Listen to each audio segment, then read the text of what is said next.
জান্নাতে একজন পুরুষ পাবে ৭০ জন হুর। চিন্তা করা যায়, একটা পুরুষের জন্য ৭০ জন হুর আল্লাহ তাআলা দিবেন।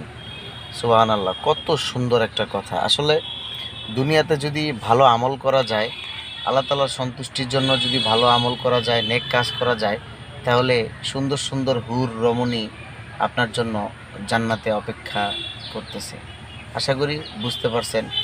তো ভিডিওটা ভালো লাগলে অবশ্যই একটু ভালোবাসা দিবেন। সুন্দর সুন্দর হুর, মাশাআল্লাহ, কত সুন্দর।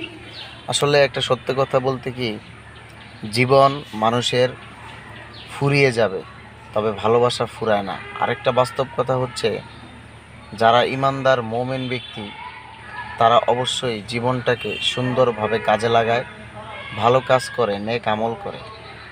তারপরে তারা এত সুন্দর জীবন পাবে, আল্লাহ তাআলা তাদেরকে দিবে জান্নাতে সুন্দর হুর। একজন পুরুষ, একজন নেককার মোমেন বান্দা জান্নাতে ৭০টি হুর পাবে। কত সুন্দর একটি কথা, কত সুন্দর একটি হাদিস।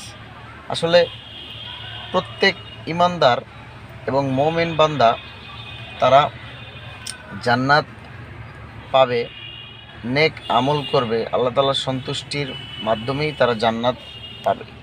তো এই জন্য সবাই ভালো কাজ করবেন, সুন্দর কাজ করবেন, নেক কাজ করবেন, মানুষের উপকার করবেন, তাহলেই জান্নাতে যেতে পারবেন, চিরস্থায়ীভাবে থাকতে পারবেন এবং আপনার স্ত্রী সহ সুন্দর হুর আপনি পাবেন।